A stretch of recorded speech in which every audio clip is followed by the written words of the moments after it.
Assalamu alaikum agayın. Salamатсыңарбы тугандар, көрөрманım. Бүгүн эми Тогот Эрженден айталы кыска. Кечөө Мадумаровдун иши боюнча соттук кароо болду, соттук чечим болду, көрдүм, уктум дегендей эл катары. Эми Мадумаров мен үчүн карама-каршылыктуу инсан. Кыска айтканда. Карама-каршылыктуу. Сталин карама-каршылыктуу инсан дегендей Мадумаров да ошондой. Плюс мүнүсү менен. Анан кандай болсо дагы акыйкаттыгын Акаев бүлгүндө орунан бери какшап акыйкат айтып келаткан кыргыздын чечен, таланттуу, саясий дагы, чечендик жагынан дагы, акыйкат айтуу жагынан дагы кайсы бир деңгээлде таланттуу мырза катары билем. Анан кийин анын жанагы айтып жүрөбүз эгосу күчтүүлүгүн, Сталиндей камчыны артыла чабыш керек диктатуралык максат мүдөөсүн. Кудай сактасын, Мадумаров Адахан мырза бийликке келип калса деп тамашалап да жүрөм. Анда көрөт элек талайыбыз сүйлөштү, ал элестетиш да мүмкүн эмес. Бирок мына кечөө көрүп отуруп, жанагыдай кош, арсар же түшүнүксүз суроолор пайда болот да. Эми ал чечим кызык чыгып атпайбы? Жанагы күнөөсү жок. Күнөөсү эскиргендейби, эмне дегендейби, анан күнөөсү жок деп каралат, анан күнөөлүү деп табылат, эсептелет дегенде мындай кош чечимдер чыгып атканы, жана адвокатынын айтып атканы, өзүнүн айтып атканын көрүп туруп, эми чындыгында биздеги ошондой мындай так эмес, тумандалган чечимдер чыгып атканда, соттук чечимдер эми тетигеле 30 жылдан бери ошондой болуп калган, бүт тумандалып калганда, соттук чечим деген өзү сотко ишенбей калганда кыргыз. Сөздү кыскартып айткандачы. Соттук бийликке такыр ишенбей калган. Эми ал акыйкат сот болот деген азырынча дагы ишеним бекемдей элек бизде. Ал чоң реформалар талап кылат, ачык айткандачы. Ал дайыма тиякты карап турат соттор бизде. Эркин сот али бизде жок деп айтсак болот да. Муну кез айтсак болот. Ошон үчүн кеп сотто.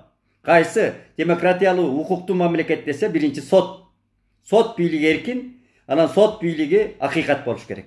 Ошондон турмушубузга президенттен тартып, тиги катардагы, тиги бомуштук турмушка да орой айтканда, жаран болгондон кийин ошо бирдей каралат.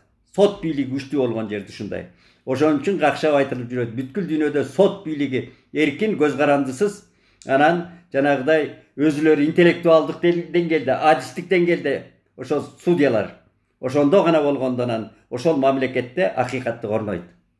Анан көчөгүдөй бүдөмүк, чындыгында бүдөмүк да. Бул жакшы эмес.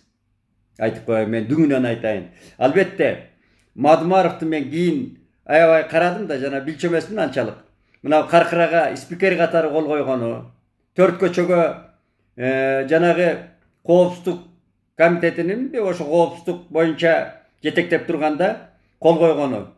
Ал эми күчкө ээ эмес деп атат. Спикерлик мына күнөөлүү. Тиги төрт көчө боюнча кол койгону, эмне кол койгонго акысы жок туруп кол койгону. Аны мындай актоого мүмкүн эмес. Эмне үчүн кол коет деген суроо туулат да. Өзүнүн полномочиясына кирбесе биринчиден, экинчиден чырлуу жери болсо, ал эмне бригадирдин же болбосо бир акча берип алып бергендин келишими эмес да, распискасы эмес. Ал кол коюу деген ким кол коет? Президент кол коет, жогорку кеңештин төрагасы кол кое турган маселелерде барып коопсуздук комитеттин жетекчиси кол коюп атат. Аны Адахан мырза билиш керек болчу убагында. Өтө чырлуу жер экен.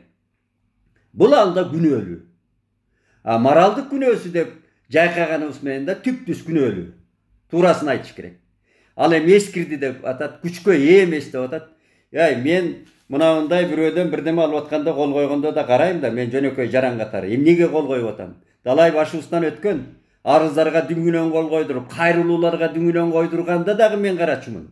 Эмнеге кол коюп атам? Ошого көзүң жетип кол коюш керек. Биздин нарындык жердештеримдей окубай туруп оюмду айтайын деген сабатсыздык ал. Өзүңүн полномочияңа, өзүңдүн көзүң жетип турган нерсеге, ошол маселеге кол коюш керек. Ал жагынан күнөө зор. Бирок бүгүнкү ошону аныктабай, тактабай так кинени моюнга коюп туруп анан чечим чыкпай атканы бул жакшы эмес. Адахан мырзаны андай эзгилей бергендин баягы мыйзамга такаш керек да. Статьяны мойнуна ачык айкын коюш керек. Ошондон соттош керек болбосо кой бериш керек, ачыкка чыгарыш керек. Баарыбызга тиешелүү кыргыз жарандарынын бийлик башындагылардан аягына чейин тиешелүү. Бул кимдин башына келбейт мындай. Ошон үчүн сот бийлиги акыйкат так болмоюнча бизде ушундай булаңдаган, тумандаган турмуш улана берет. Бул жакшы эмес. Андан кийин эми Матраимовдардын келишин мына алып келди деп атат. Бара келди. Мына кыргызда сөз бар, улуктун укуругу узун деген. Бийлик ушундай иш жасаш керек өзү. Бакуда болобу, Американын ар жагында болобу, Минскиде болобу, Москвада болобу, ким күнөөлүү болсо алып келиш керек. Көзүнө карабай, ким экенине карабай. Алып келиш керек. Шадиевди алып келиш керек, Бакиевтерди алып келиш керек, Акаевди алып келиш керек. Эл алдында ачыкташ керек ошонун баары.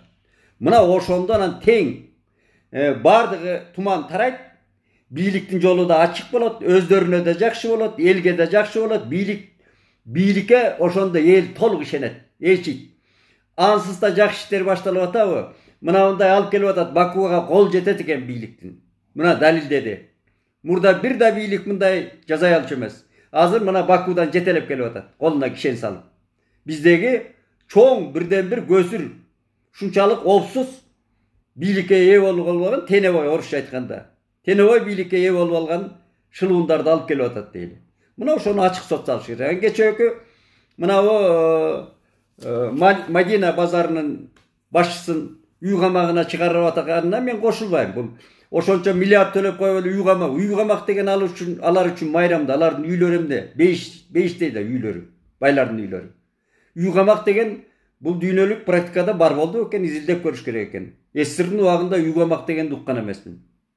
Мындай акча төгүп койсо эле, кусуп койсо, окшуп койсо эле аны чыгарып ийген ал мыйзамга жатпайт менимче. Мыйзамдын чегинде, баары мыйзам чегинде болгондо, мына бийликтин ого өтер жанагы жасап аткан жакшы иштери бекемделет, эл ишенет. Биз колдой баштап. Колдойбуз, анысы да колдоп атабыз. Толугу менен колдоого өтөт эл тарабынан. Андан кийин Москвадагы жагдайлар мен кыска айтып атам. Москвадагы мына бу абдан көп дүйнөнү орустардын өзүн чаңбудуң салып атат. Психологиялык жактан, турмушуна, биздин мигранттарга да сааты жаман шаналар тийчүдөй болуп турат. Бирок биздин мигранттар эми келчүсү жанагыдай мыйзамыбыз бар болбой, сабатсыздык менен барып алгандар болгон. Чей ичип, сакалын коюп жүрөт дейт, ошол жерде сакал коюп алып барпырап жүрөт. Сакал маселесин айтып атабыз. Мен жөнөкөй айтайын, илгери ата-бабаларыбыз эле сакал койгон дейт. Анда күнүгө ала турган, сакал ала турган каражат болбосо койгон да сакалды. Жүндүн баарын койгон да мындай орой айткандачы. Тырмак баштан өйдө кеткен. Азыр бардык шарттар бар да. Мына мен Турцияга бардым. Араптардын өздөрү эле сыңкыйып сакалын алып жүрөт. Анан кайдан чыкты мына барпыраган сакалдар? Жап-жаш туруп эле барпыратып эле сакал. Бул мода деп коет. Бул сокур ээчү, фанатизм деп коет мына. Анан жөн эле Москвага барып сакал коюп алып ошол жерден кармалып атат балдар. Жөн эле жүр да. Анан документиңди тактап алып бар. Москва оюнчук эмес. Казакстан чет мамлекетке чык, ала тоо эмес сага. Өз мекениңде жүрсөң болот, тайраңдап дагы тайраңдап жүрөсүң, кээ бириң. Ашыкча. Мекениңде да тартиптүү болуш керек. Өз үйүңдө тартиптүү болуш керек болсо. Чубак ажыга жакшы суроо берилген бир кезде. Ал абдан билимдүү киши эле. Мына баркын кийим билип атабыз. Үйүмдө жылаңач жүрсөм болобу дейт, эч ким жок дейт да, бир дөпүрө суроо берип атат. Анда чубак ажы айтып атат, сен жалгыз жүргөнүң менен тиякта бирөө карап атат деп ойло. Бирөө көрүп турат, көзөмөл кылган күч бар деп ойлош керек деп атат. Ошол сыяктуу мамлекеттин ичинде жүрсөң дагы тартибиң менен жүр да. Конституциялык тартип деген бар, Кудайдын тартиби деген бар, өзүңдүн ыйманыңдын тартиби деген бар.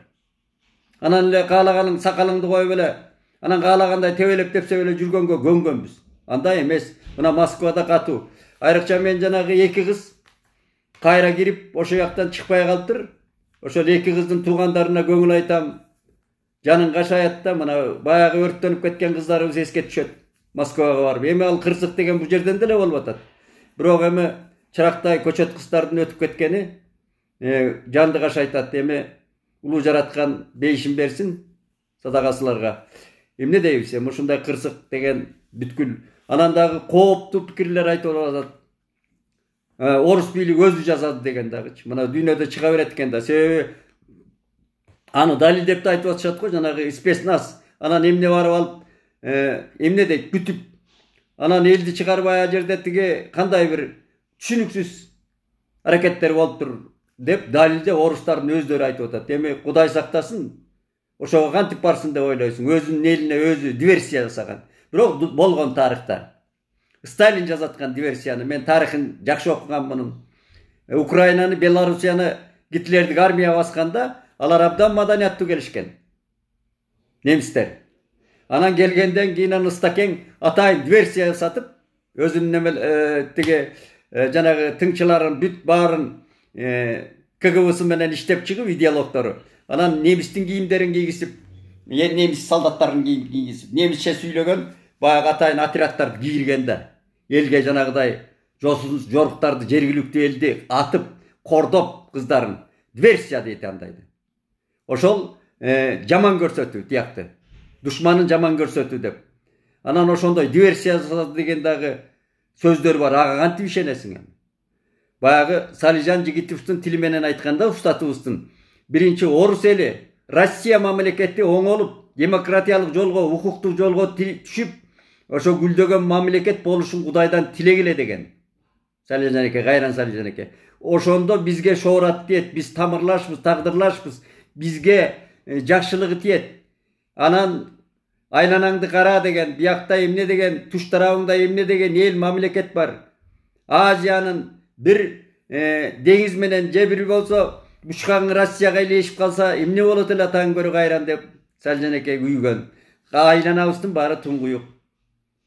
Же аба жолубуздагы, жер жолубуздагы бүт башка мамлекет аркылуу өтүп анан Россияга чыгабыз. Анан башка дүйнөгө чыгабыз. Айланабыз чынында кыйын. Кыйын тууганым. Ошон үчүн Россия деп атпайбыз, Россия. Орус кул эмес. Россияга теңдеш болуп, Россия менен тагдырлаш болуп, Россиянын баягы идеясында, ошолордун мындай бир агымында деп коелу, агымында эмес, ошолордун да бир калканычында күн кечирүүгө туура келет. Бүткүл дүйнөлүк когаларды ойлоп туруп. Ошон үчүн жакшылык тилейли. Ылайым мындай кырсыктар болбосун. Анан биздин жалпы кыскача айткандагы бүгүнкү көз карашыбыз аркыл окуяларга ушундай. Аман бололу.